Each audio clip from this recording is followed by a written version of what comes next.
বেডা মানুষ ঘরের বউরে সময় দেয়া বলতে কি বোঝায় জানেন? উপ্ত হইয়া পয়ড়া ঘুমানি আর বইয়া বইয়া মোবাইল টিপানি। আর এই কামটার মাধ্যমে হেই প্রতি সেকেন্ডে সেকেন্ডে নেকি কামায়।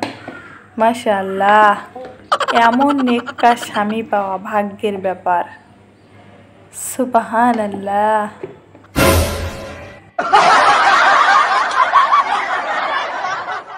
একটা কথা জেনে রাখবেন, বেশি রাগ করা মানুষগুলো 4টি গুণ।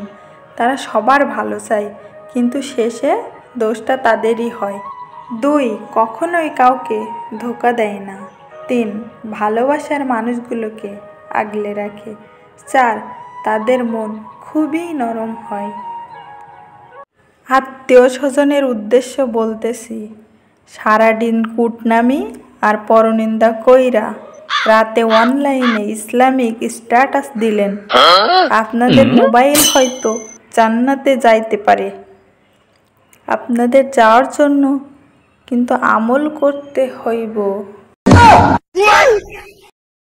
নুনের মতো জ্ঞান দেওয়া মানুষই আসল বন্ধু। মিষ্টি কথা তো বাছুটকাররাও বলে। ইতিহাস সাক্ষী, লবণে কখনো পোকা ধরেনি, কিন্তু মিষ্টিতে প্রায় ধরে।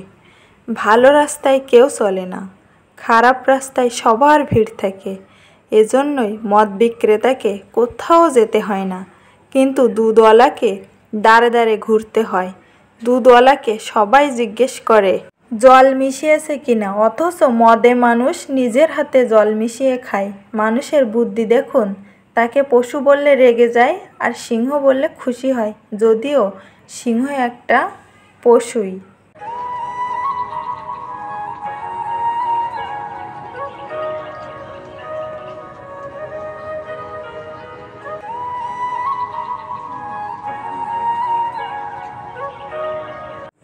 একটা কথা জেনে রাখবেন, বেশি রাগ করা মানুষগুলোর 4টি গুণ।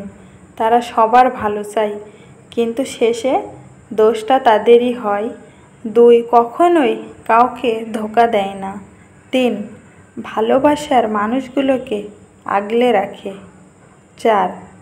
তাদের মন খুবই নরম হয়। অপমানিত স্থানে কখনো দ্বিতীয়বার ফিরবেন না। যোগাযোগের তৃষ্ণায় মারা গেলেও তবুও দ্বিতীয়বার ফিরবেন না। আবারও বলছি, কখনোই না।